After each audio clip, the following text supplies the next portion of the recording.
श्रीहरिं परमानन्दम् उपदेष्टारमीश्वरं व्यापकं सर्वलोकानां कारणं तं नमाम्यहम्। गुरुर्ब्रह्मा गुरुर्विष्णुः गुरुर्देवो महेश्वर, गुरुः साक्षात् परब्रह्म तस्मै श्री गुरवे नमः।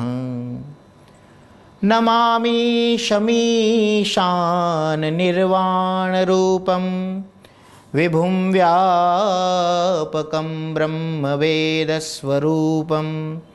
निजं निर्गुणं निर्विकल्पं निरीहं चिदाकाशमाकाशवासं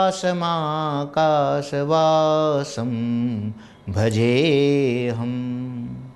बोलिए श्री हरि भगवान की जय, सद्गुरु भगवान की जय, श्री चंद्रमौलेश्वर महादेव की जय। इस पावन उपक्रम में तीसरे दिन पवित्र श्रावण मास में हम जब भगवान महाकालेश्वर जी का स्मरण और उनकी कथा का श्रवण करने जा रहे हैं, तब आप सबके ओर से और मैं भी भगवान श्रीहरि के चरणों में दंडवत प्रणाम करता हूँ। भगवान सद्गुरुदेव पूज्य भाई श्री के चरणों में दंडवत प्रणाम करता हूँ। भगवान चंद्रमौलीश्वर जो कि द्वादश ज्योतिर्लिंग के रूप में यहाँ विराजमान है, उनके चरणों में भी मैं दंडवत प्रणाम करता हूँ। आइए हम पुनः एक बार, जब परमात्मा ने हमको शिव कथा के उपक्रम से एकत्रित किया है, तब अपने श्रवण को, अपने कानों को, अपने जीवन को, अपनी जिह्वा को कथन और मनन और श्रवण के माध्यम से पवित्र बनाएं। शिव के नाम ही ऐसे हैं, शिव और शंकर। शिव मतलब परम कल्याण कारक, और शंकर जिसको संस्कृत में उक्ति होती है शम करोति इति शंकरः, जो हमारा कल्याण करे उसको कहते हैं शंकर। तो हम शिव उपासना में लगे हुए हैं। सांदीपनि विद्या निकेतन के माध्यम से सद्गुरु भगवान पूज्य भाई श्री आदेश देकर हमको ये लाभ से लाभान्वित कर रहे हैं। तब आइए हम शिव कथा में तल्लीन हो जाएं। आज हम भगवान महाकालेश्वर जी के चरणों में वाक्पुष्प समर्पित करेंगे, उनको याद करेंगे, उनकी कथा को याद करेंगे, उनके चरणों में प्रणाम निवेदित करेंगे। भगवान महाकालेश्वर की कथा बड़ी प्रसिद्ध है, आप लोगों ने सुनी होगी। बड़े ही शास्त्र में विस्तार से बताई गई है, अन्य अन्य कथाएं भी हैं। ये भगवान महाकालेश्वर जी का जो स्थान है मध्य प्रदेश में स्थिर है। प्रायः मैं हर बार स्थान का निर्देश करने का प्रयास करूंगा, जिससे आपको ये भी पता चले कि भारतवर्ष में ये भगवान का जो स्वरूप है, ये ज्योतिर्लिंग जो कहा गया, जो भी कहा जाएगा, वो कहाँ पर है। तो महाकालेश्वर जी है, आप सबको मालूम है, मध्य प्रदेश में उज्जैन स्थान है। आज लोग सब उज्जैन कहते हैं। पुरातन काल में उनका नाम अवंतिकापुरी हुआ करता था, और वहाँ बड़े प्रसिद्ध राजा विक्रमादित्य राज्य करते थे। बड़े ही प्रसिद्ध, उनके पास बड़े ही अच्छे सेवक थे, वे भी अच्छी सिद्धियों के स्वामी थे। और ये उज्जैन जो क्षेत्र है, हम कथा में प्रवेश करें उससे पहले ही मैं आपको बताऊं कि यह अन्यान्य बहुत देवी देवताओं का कृपा प्रसाद रूप क्षेत्र है। उज्जैन में माँ हरसिद्धि भगवती का भी दर्शन होता है। उज्जैन में भैरवनाथ भगवान विराजमान है, महाकाल भैरव, सब दर्शन करने के लिए आते हैं, सबको पता है। मदिरा का प्रसाद अर्पण किया जाता है भैरवनाथ को। तो हरसिद्धि माँ है, विक्रमादित्य का भी स्थान है, और भर्तृहरि की गुफाएं हैं जहाँ उन्होंने तपस्या करी थी। भर्तृहरि ये जो नाथ संप्रदाय के बड़े ही अच्छे उपासक हुए, तो उनका भी क्षेत्र है, और भैरवनाथ का क्षेत्र है ही। और उन सब गणों के साथ, सेवकों के साथ, अपनी शक्ति के साथ भगवान महाकाल वहाँ विराजमान रहते हैं। महाकालेश्वर भगवान जो है वह अवंतिकापुरी के राजा कहलाते हैं, अवंतिकेश्वर है। तो उस अवंतिकापुरी में जब भगवान महाकाल अभी प्रागट्य नहीं हुआ था, तब कौन सी कथा हुई, कौन सी घटना घटी, कि जिससे भगवान शंकर वहाँ पधारे, वो वाली बात मैं आपको बताऊंगा। अवंतिकापुरी में नगरी में अनेक ब्राह्मण लोग, जब भगवान शंकर का भी प्रागट्य हुआ उससे पहले बहुत विद्वान और यशस्वी ब्राह्मण लोग वहाँ उपासना करते थे, शंकर की उपासना करते थे, वेद की उपासना करते थे, धर्म की, शास्त्र की उपासना करते थे, सब लोगों को ज्ञान प्रदान करते थे। ब्राह्मण का कार्य ही है संसार को ज्ञान के प्रकाश से प्रकाशित करना, लोगों का मार्गदर्शन करना।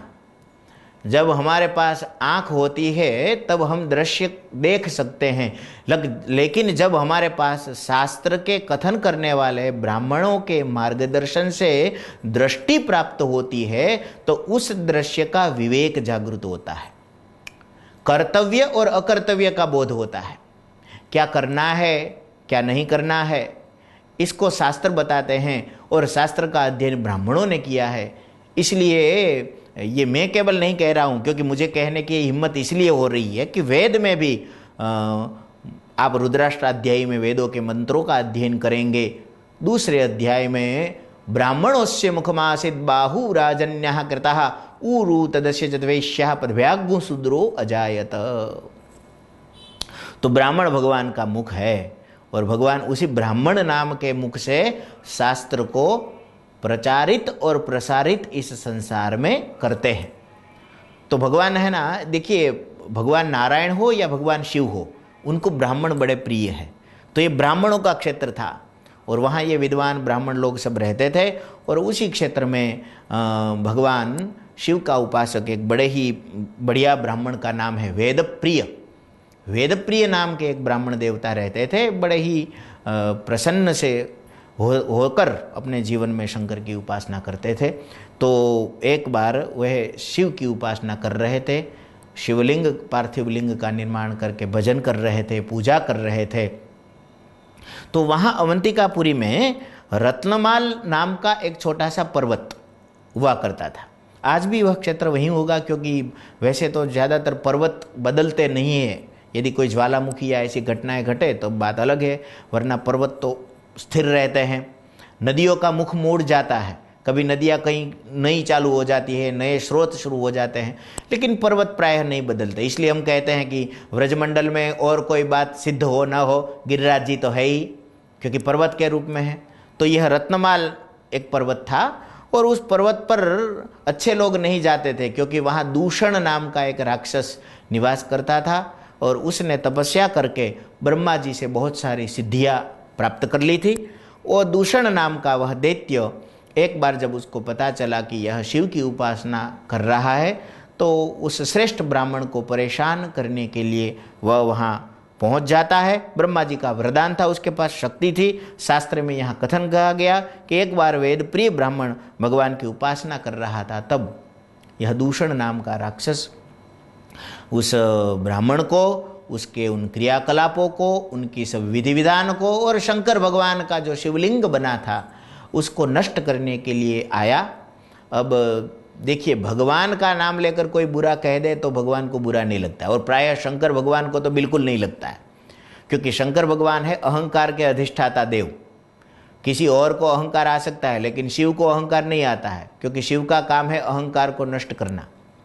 तो उनको तो कुछ बुरा नहीं लगता है, लेकिन जब भगवान के भक्तों को कोई क्षति पहुंचाने का प्रयत्न करता है तब देखिए गड़बड़ हो जाती है।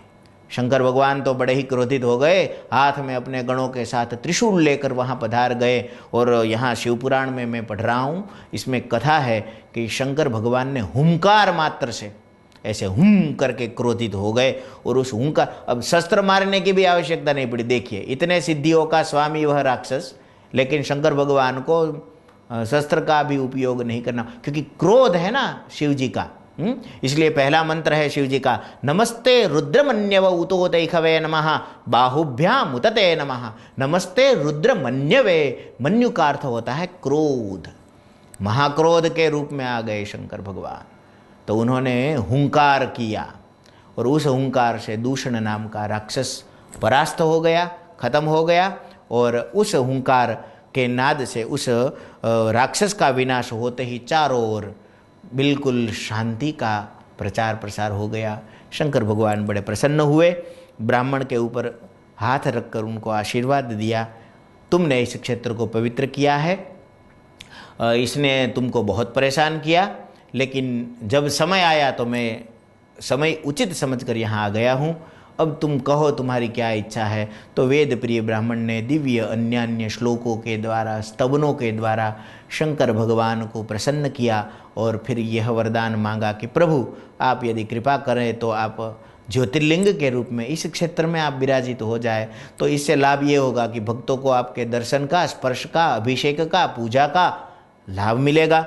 और दूसरी बात यह है कि और सब जो राक्षस लोग हैं, क्योंकि इसको अब मारा है तो और राक्षस को बदला लेने की इच्छा होगी, तो और राक्षस यहाँ नहीं आ पाएंगे और हम ब्राह्मण सब निर्भीक हो जाएंगे, निर्भय हो जाएंगे, आपके चरणों का सानिध्य मिलेगा। शंकर भगवान ने कहा ठीक है। तो देखिए आपको विशेष पता ही होगा, लेकिन फिर भी बात चली है तो आपको बताऊं मैं, यह जो ज्योतिर्लिंग है, अन्य जो ज्योतिर्लिंग है शिव जी का, उनके मुख जो है वह कभी पूर्व में है, कोई पश्चिम में है, कोई उत्तर में है, लेकिन यह जो महाकालेश्वर भगवान का जो शिवलिंग है उनका मुख दक्षिण में है। शिव जी वैसे 5 मुख वाले हैं, पश्चिम वक्त्राय सद्योजाताय नमः, उत्तर वक्त्राय वामदेवाय नमः, दक्षिण वक्त्राय अघोराय नमः। यह दक्षिण वक्त्र वाले अघोर नाम के शिव है, इसलिए बड़े बड़े तांत्रिक लोग इनकी उपासना यहाँ महाकालेश्वर में करते रहते हैं। और काली चतुर्दशी जब आती है तो यह सब बातें सब अलग है अन्य अन्य पुराणों में, लेकिन यह अघोर रूप में भगवान शिव वहाँ स्थिर है। और अघोरेभ्योऽथ घोरेभ्यो घोर घोरतरेभ्यः सर्वेभ्यः सर्वशर्वेभ्यो नमस्ते अस्तु रुद्र रूपेभ्यः, इन मंत्रों के द्वारा इनकी स्तुति की जाती है। तो आइए हम भी हमारे, देखिए ये बाहर के राक्षस तो मर जाएंगे, लेकिन अंदर के दुर्गुण रूपी राक्षस कैसे मरेंगे।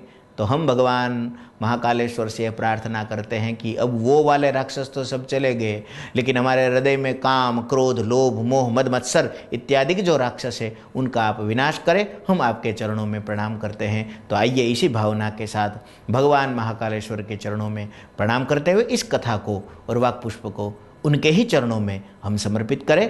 सभी भक्तजनों को मेरी ओर से, सांदीपनी की ओर से ओम नमः शिवाय।